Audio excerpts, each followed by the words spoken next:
Depuis les fenêtres d'une tour de Boston, Emily Hartwell pouvait voir la ville prendre peu à peu ses couleurs d'automne.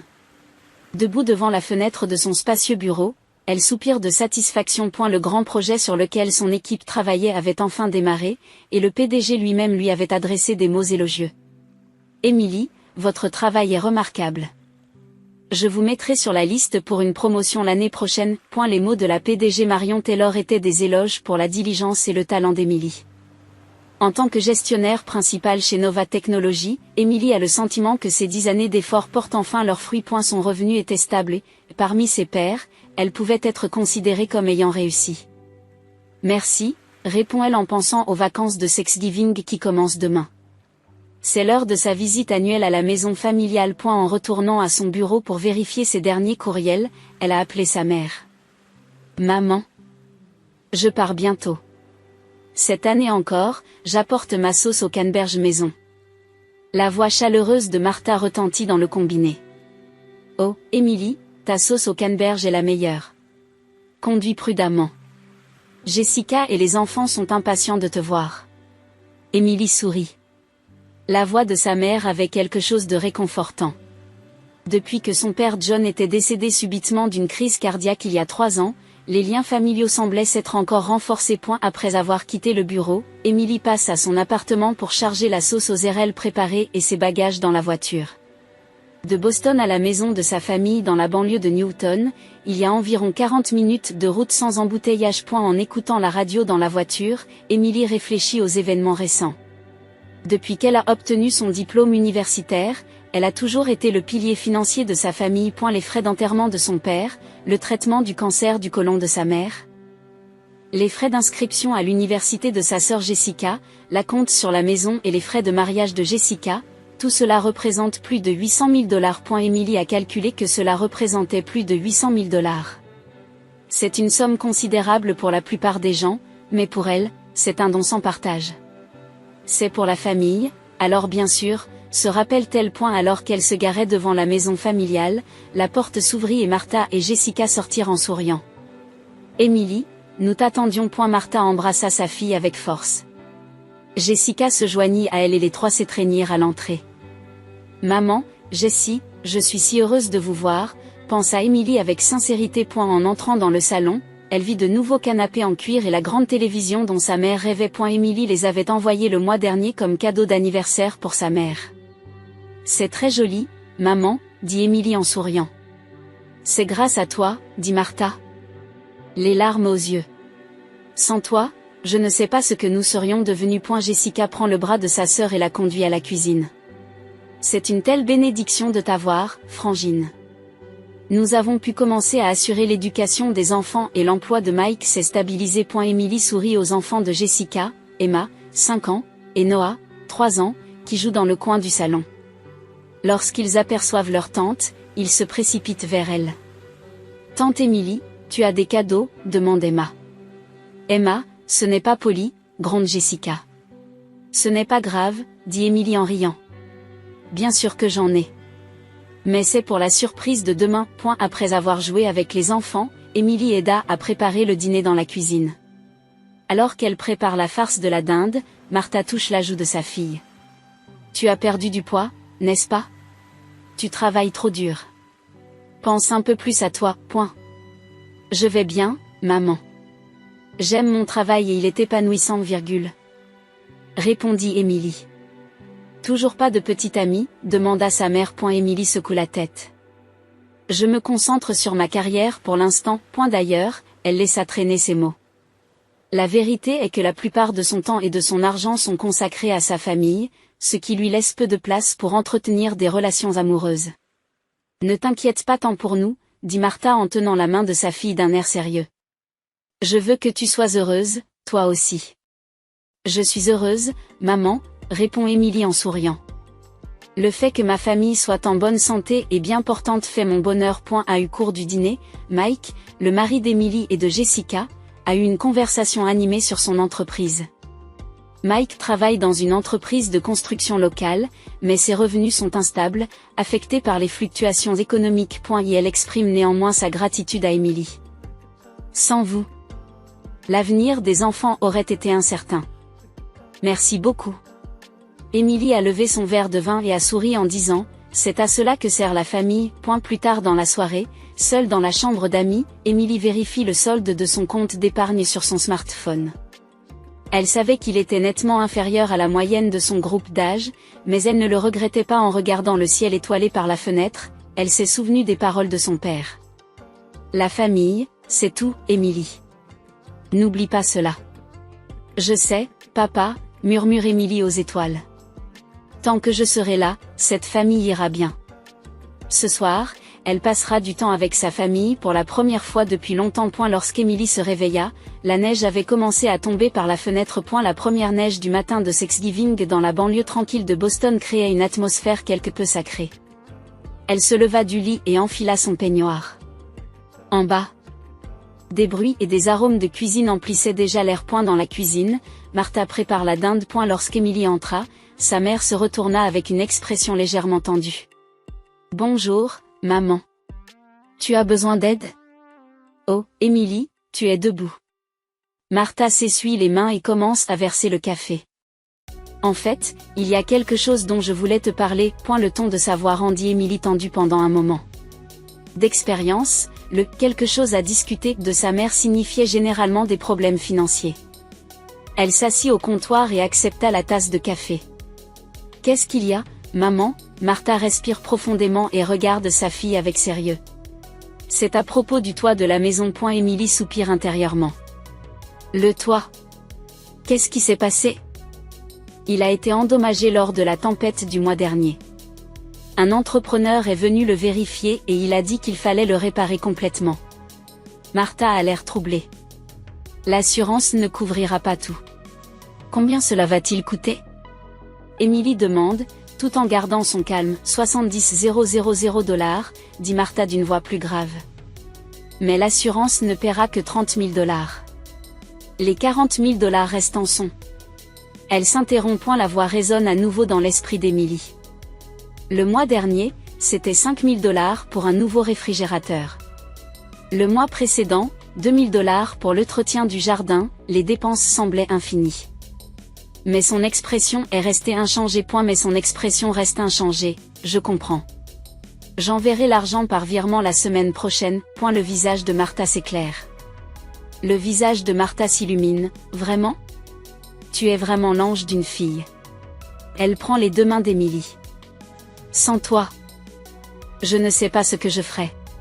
C'est à cela que sert la famille, dit Émilie pour couper court aux paroles de sa mère. Il est important d'entretenir la maison de grand-père. Cette maison était le manoir de la famille Hartwell, qui appartenait à la famille depuis 3 générations. La vieille maison que le grand-père d'Émilie avait construite était un lieu de souvenir pour elle aussi. Elle comprend la logique. Cependant, au fond d'elle, la question de savoir pourquoi elle devait toujours payer grandissait petit à petit. Pendant la matinée, Émilie a aidé à préparer le repas de Thanksgiving. Préparant la farce de la dinde, la purée de pommes de terre et le ragoût de haricots verts, elle passe des moments chaleureux avec sa famille en préparant ses plats traditionnels. Même après avoir promis de payer la réparation du toit, elle essayait de faire le point sur ses sentiments. Sœurette, tu as 1 minute? Après le déjeuner, Jessica a appelé Émilie dans le salon. Lorsque les 2 sœurs se sont retrouvées seules, Jessica a sorti une brochure en papier glacé. Regarde ça. Elle tendit la brochure à Émilie avec enthousiasme. Qu'en penses-tu? N'est-ce pas charmant? Émilie prit la brochure. C'était un catalogue du dernier modèle de la BMW X5. C'est une belle voiture, dit Émilie avec prudence. Tu veux l'acheter? Oui, les yeux de Jessica pétillent. J'ai besoin d'une voiture sûre pour les enfants. Mais le salaire de Mike rend les choses difficiles, n'est-ce pas? Émilie a anticipé les mots de sa sœur. Les larmes montent aux yeux de Jessica. Mike fait de son mieux, mais le secteur de la construction ne s'est pas encore rétabli. Elle prend la main de sa sœur.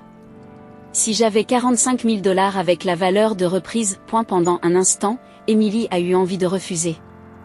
Mais en voyant les yeux pleins de larmes de sa sœur et en entendant les rires de ses neveux et nièces dans la pièce voisine, elle n'a pas trouvé les mots pour refuser. J'y rembourserai en plusieurs fois, s'empresse d'ajouter Jessica, un peu chaque mois.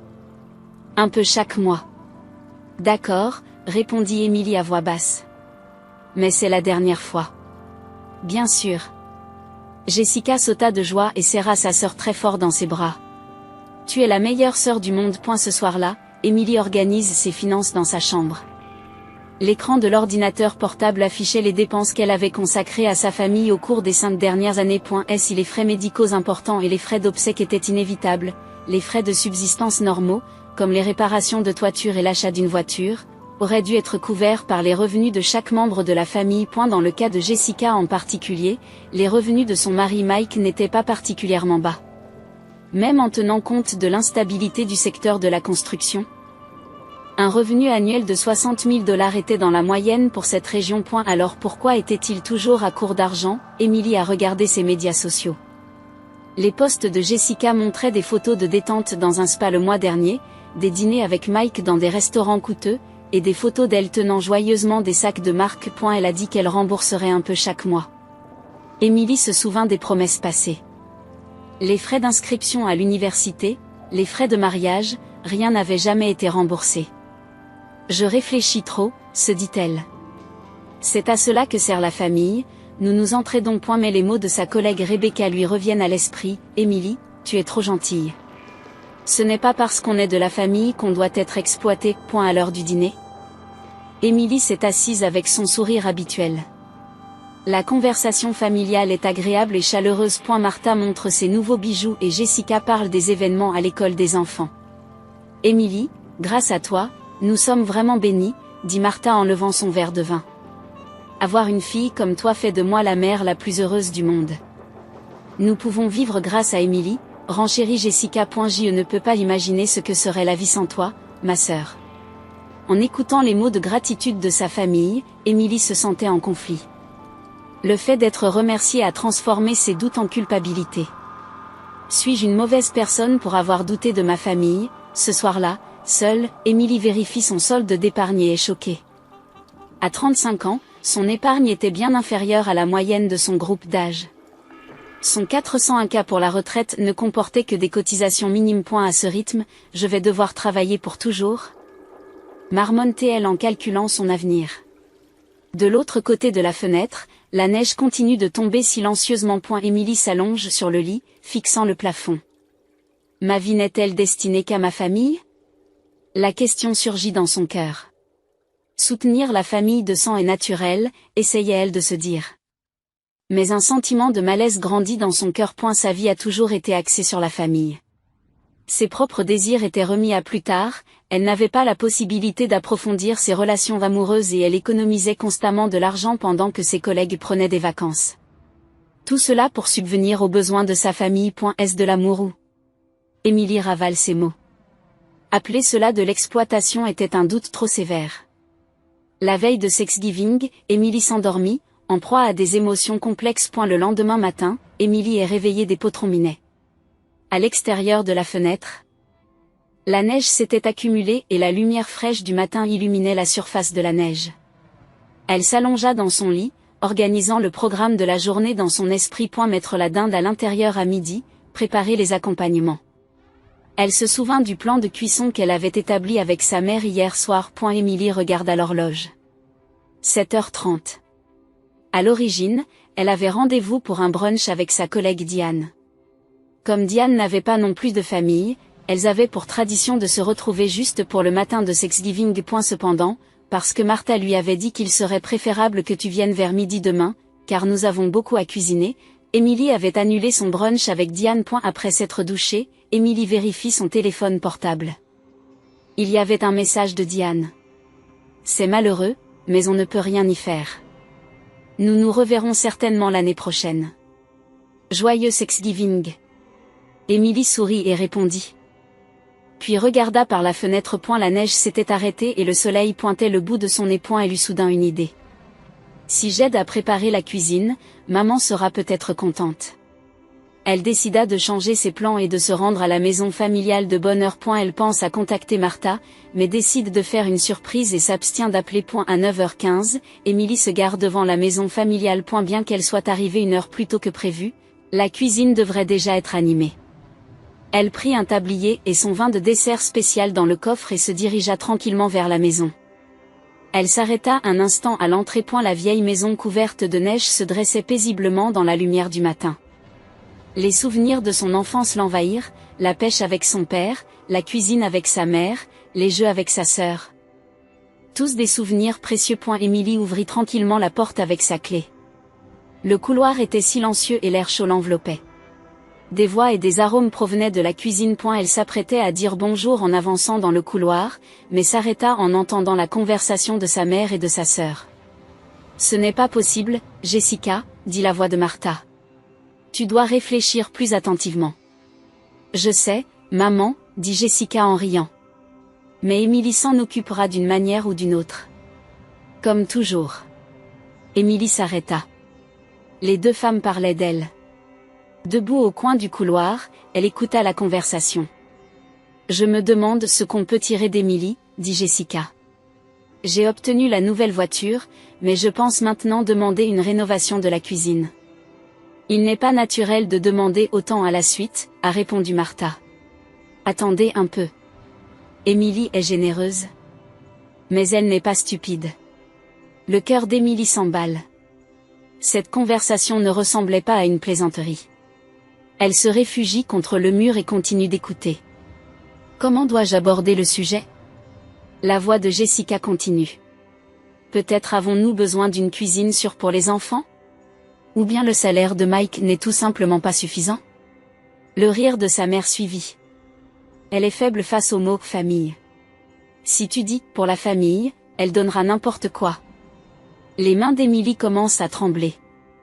Elle saisit fermement la bouteille de vin de dessert et retient son souffle. En fait, Mike a déjà été promu, dit Jessica d'une voix plus calme. Son salaire annuel est maintenant de 85 000 $. Mais ne le dites pas à Émilie. Une fille intelligente, dit Martha avec fierté. Nous méritons un peu de luxe. Puisqu'Émilie est si généreuse avec son argent, autant en profiter. Les larmes montent aux yeux d'Émilie. Est-ce un mauvais rêve ? Elle s'appuya contre le mur comme si elle était somnambule. Maman, je me dis que la voix de Jessica se fait à nouveau entendre. Elle ne se rend toujours pas compte qu'elle est notre soutien de famille. C'est vrai, ajoute Martha en riant. Même si elle a acheté la maison et la voiture, elle pense toujours qu'elle est utile. Émilie faillit laisser échapper un petit son mais le réprima désespérément. Ses mains tremblaient et elle sentait ses genoux faiblir. Nous avons eu beaucoup de chance, continua la voix de Martha. Qui aurait cru qu'elle aurait autant de succès ? Grâce à elle, nous pouvons vivre confortablement. Oui, acquiesce Jessica. Imaginez qu'on vous donne 40 000 $ alors qu'il n'y a pas besoin de réparer le toit. Le toit. Émilie sursaute. La réparation du toit qu'elle avait promis de payer hier n'était-elle qu'un mensonge ? Avec ces 40 000 $, nous pourrons réaliser notre voyage aux Bahamas. Dit Martha. Il suffit de dire à Émilie que c'est pour la réparation du toit et tout ira bien. Elle ne vient jamais vérifier, dit Jessica. Elle envoie toujours l'argent comme nous l'avons dit. Dans l'esprit d'Émilie, le monde se met à tourner. Tout son amour et sa confiance avaient-ils été construits sur une tromperie ? Le tremblement de ses mains s'étendit à tout son corps et elle appuya son dos contre le mur. Combien avons-nous réussi à lui soutirer jusqu'à présent ? Demanda Jessica. À eu moins $1 million, je pense, répondit Martha. La moitié de son salaire nous revient. Les rires des deux femmes résonnèrent dans la cuisine. Émilie ressentit une douleur comme si son cœur se brisait en morceaux. Mais ne te sens-tu pas parfois coupable ? La voix de Jessica contenait une pointe d'hésitation. Qu'est-ce que tu racontes ? La voix de Martha est devenue froide. C'est une fille de la famille Hartwell. Soutenir la famille est tout à fait naturel. D'ailleurs, elle donne volontiers de l'argent. Il suffit de dire, pour la famille, et elle le donnera n'importe quand. C'est vrai, Jessica a immédiatement accepté. Grâce à Émilie, nous pouvons vivre une vie aussi merveilleuse. Émilie s'éloigna doucement. Son cœur était devenu aussi froid que la glace. Les mains tremblantes, elle posa la bouteille de vin de dessert sur la table du couloir et s'approcha de la poignée de la porte. Des larmes coulent sur ses joues. Dans la clarté de l'extérieur, Émilie plissa les yeux un instant. Elle se dirigea vers sa voiture, ouvrit la portière et s'effondra sur le siège. Puis, sans démarrer le moteur, elle s'est contentée d'appuyer sa tête contre le volant. Disant, tout était vivant, murmura-t-elle. Les souvenirs de l'enfance s'écoulent comme une lanterne tournante. La mort de son père, la maladie de sa mère, l'université de sa sœur, tout cela était-il prévu? Elle inspira profondément, essayant d'organiser ses pensées éparses. Restez calme. Restez calme. Elle sort son smartphone et envoie un petit message à Martha. J'ai eu un empêchement urgent et je ne pourrai pas venir aujourd'hui. Je suis désolée. Après avoir appuyé sur le bouton d'envoi, elle mit son téléphone en mode silencieux. Emily démarre le moteur et commence à avancer lentement. Elle regarda la maison familiale dans le rétroviseur. Et la maison qui avait été un symbole d'amour et de confiance ressemblait maintenant à un monument de tromperie. Je ne me laisserai plus tromper, résolut elle. Alors qu'elle conduit, la colère et la tristesse s'entremêlent dans le cœur d'Emily. Mais elle éprouve aussi un étrange sentiment de libération. Toutes les années de doute et de malaise avaient maintenant trouvé leur réponse. Que dois-je faire? De retour à son appartement, Emily appelle d'abord son avocat. James Morrison est un vieil ami de son père et s'occupe des affaires juridiques de la famille depuis de nombreuses années. J'ai besoin de te consulter de toute urgence. Sa voix tremblait, mais elle était pleine de détermination. Bien sûr, Emily. Que s'est-il passé? C'est une question de famille. Elle prend une grande inspiration. Je dois agir immédiatement pour protéger mes biens. Après avoir raccroché, Emily a ouvert son ordinateur portable et a commencé à vérifier toutes les transactions des 10 dernières années. Relevés bancaires, actes de propriété, prêts automobiles, tout devait être examiné en profondeur. C'est fini, dit-elle avec fermeté. Je ne suis plus la banque de la famille. De l'autre côté de la fenêtre, la neige recommence à tomber. Emily fixe son reflet dans la vitre. Il n'y avait pas de larmes dans ses yeux, mais une lumière froide et déterminée. Le lendemain matin de Thanksgiving, Martha se tient près de la fenêtre, contemplant le jardin enneigé. L'annulation soudaine d'Emily hier avait été inattendue. Mais elle ne semblait pas trop inquiète. Elle appellera bientôt de toute façon, dit-elle à Jessica. Elle nous donne toujours la priorité. Jessica était assise sur le canapé et regardait quelque chose sur sa nouvelle tablette. Oui, mais c'était un peu étrange. Elle n'a pas non plus répondu au message de ce matin. Tu t'inquiètes trop, dit Martha en haussant les épaules. Emily est occupée. D'ailleurs, les paroles de Martha furent interrompues par la sonnerie soudaine de la porte d'entrée. L'horloge indiquait 10 heures du matin. Qui cela peut-il être? Martha penche la tête. Emily? Mais elle a la clé. Jessica haussa les épaules et Martha se dirigea vers la porte. Lorsqu'elle ouvrit la porte d'entrée, 3 hommes en costume noir se tenaient là. L'un d'eux avait une quarantaine d'années et une expression stricte, un autre avait une trentaine d'années et tenait un porte-documents. Et le troisième était un peu plus âgé et avait une impression de calme. Vous êtes Madame Martha Hartwell, demande l'homme du centre. Oui, je le suis. Martha commence à s'inquiéter. Et vous êtes? L'homme lui tend sa carte de visite. James Morrison, avocat représentant du cabinet Hartwell. Il désigne l'homme à côté de lui. Voici David Clark, représentant de la First Bank, et il a présenté la 3e personne. Et Robert Taylor, représentant de Premium Auto Finance. Martha accepte la carte de visite avec confusion. Qu'est-ce qui vous amène ici? Nous sommes ici au nom de Madame Emily Hartwell, répondit Morrison calmement. Pouvons-nous entrer pour parler? Martha les invite silencieusement à entrer. Jessica se leva du canapé et se plaça à côté de sa mère avec une expression tendue. Qu'est-ce qui s'est passé? Est-ce qu'il est arrivé quelque chose à Emily? Demanda Jessica avec anxiété. Madame Emily va bien, répondit Morrison. Aujourd'hui, nous avons apporté des documents juridiques. Il ouvre sa mallette et en sort une pile de papiers. Il s'agit de documents juridiques concernant la restitution des biens. La restitution des biens, dit Martha d'un air confus. Qu'est-ce que cela signifie? Monsieur Clark s'avance. Pour faire simple, l'hypothèque de cette maison a été entièrement payée par Madame Emily Hartwell, et nous allons changer le nom sur l'acte de propriété. Quoi? Le sang s'écoule du visage de Martha. Taylor poursuit, de même, le prêt pour la voiture de Jessica Williams, la BMW X5, est au nom de Madame Emily. Jessica s'effondre sur une chaise. Il doit s'agir d'une erreur. Ce n'est pas une erreur, dit Morrison calmement. Émilie a entamé toutes les procédures légales hier. Voici un relevé détaillé de toutes les sommes qu'elle vous a données. Le document qu'il étalait indiquait clairement tous les paiements effectués au cours des 10 dernières années. L'hypothèque, les frais médicaux de Martha, les frais de scolarité de Jessica, les coûts d'achat d'un véhicule et la dernière réparation de la toiture, qui a fait l'objet d'un transfert, y étaient tous inscrits avec les dates et les montants. Mais, Martha ne sait plus où donner de la tête. Émilie aime sa famille. L'exploitation financière peut être un délit pénal, même entre membres d'une même famille, Madame Hartwell, dit Morrison avec fermeté. Madame Émilie a généreusement choisi de ne pas porter plainte au pénal, mais elle procédera à un recouvrement au civil. Jessica a levé les yeux. Des larmes flottaient dans ses yeux. Pourquoi? Pourquoi ça? Vous savez probablement pourquoi, répondit froidement Morrison. D'après ce que j'ai entendu d'Émilie, la conversation d'hier a été décisive.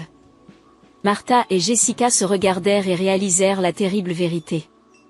Émilie était venue plus tôt que prévu et avait entendu leur conversation.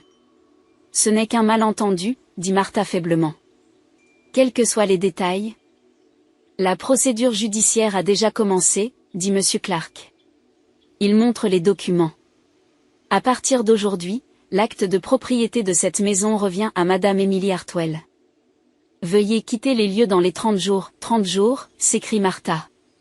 Mais c'est ma maison. Non, ce n'est pas le cas, dit Morrison calmement. Sur le papier, elle appartient à Madame Émilie. Elle a payé l'hypothèque, et elle a supporté les frais d'entretien.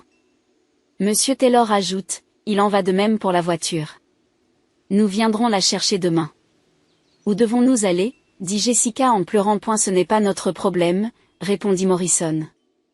Madame Émilie vous conseille de chercher un logement qui corresponde à vos revenus réels. Revenus? Martha est confuse. Oui. Avec le revenu annuel de 85 000 $ de Michael Williams et votre pension, vous devriez pouvoir mener une vie décente?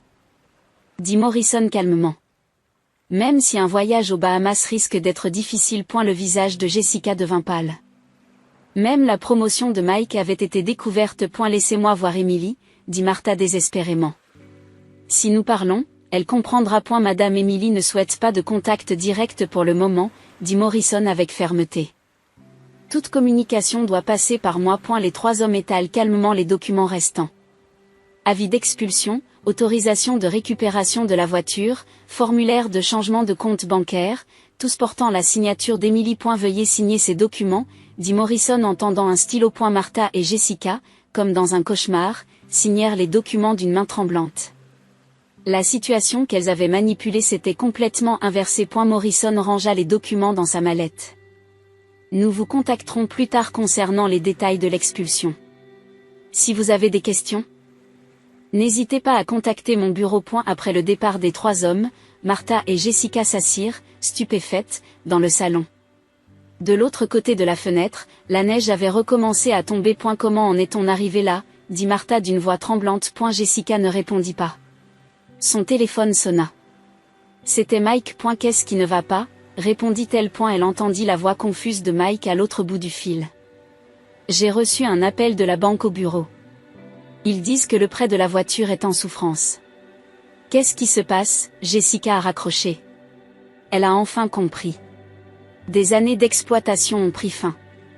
Maintenant, ils allaient devoir vivre avec leurs propres revenus. Émilie nous donnera toujours de l'argent, n'est-ce pas, demanda-t-elle faiblement à sa mère.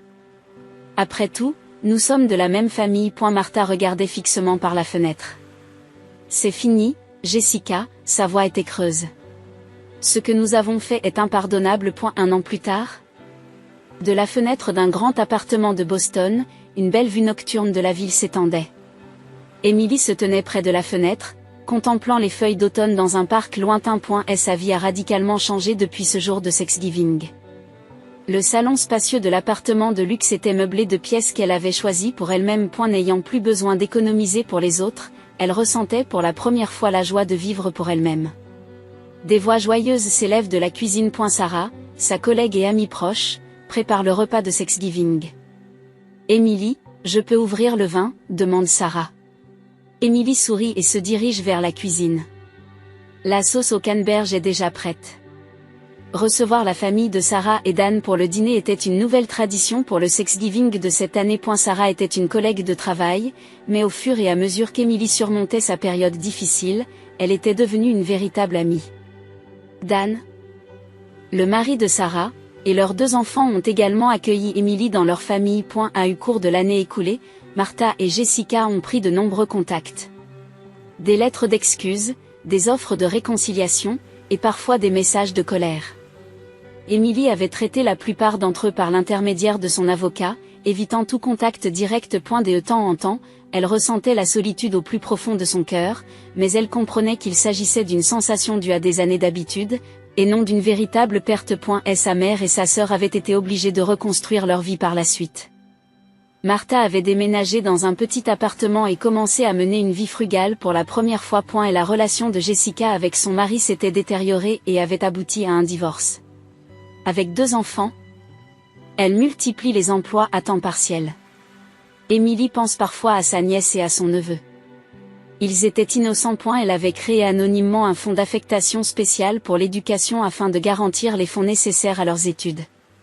C'était la seule façon pour elle de s'impliquer. L'interphone retentit. La famille de Sarah est arrivée. Pouvons-nous entrer? La voix joyeuse de Dan, le mari de Sarah, résonne dans l'appartement. Les enfants, Ellie et Jake, se précipitent eux aussi avec énergie. Tante Emily. Ellie la serra dans ses bras. Ce terme de tante représentait une relation liée à une affection sincère, sans lien de sang. À eu dîner, en découpant la dinde, Sarah dit, c'est un Thanksgiving spécial. En quoi? Demande Emily. Parce que tu fais désormais partie de notre famille, dit Sarah en souriant. Tu nous as appris que les liens du sang ne sont pas nécessaires pour former une vraie famille. Dan leva lui aussi son verre. Avec Emily qui nous a rejoints, notre Thanksgiving est devenu plus spécial. Emily était trop émue pour parler. Les larmes lui montent aux yeux. Vous êtes ma vraie famille. La vraie famille, ce ne sont pas les liens du sang, mais les liens du cœur, réussit enfin à dire Emily. Avec le ciel qui passe du soir à la nuit en arrière-plan, les rires et les conversations résonnent dans l'appartement chaleureux. Pour la première fois, Emily vit un Thanksgiving vraiment joyeux. Son nouveau chapitre de vie était rempli d'une véritable liberté par rapport aux faux liens et de connexion avec des personnes en qui elle pouvait vraiment avoir confiance. Et la première neige de la saison commence à tomber par la fenêtre. Son verre de vin à la main, Emily est persuadée qu'elle ne regrette pas ses choix. Parfois, la vie prend des tournants inattendus et peut être douloureuse, mais elle sait que de nouveaux chemins s'ouvrent au-delà de cette douleur. Joyeux Thanksgiving, lui chuchote Sarah. Merci répond Emily avec un sourire sincère. C'est le premier Thanksgiving où je ressens une véritable gratitude.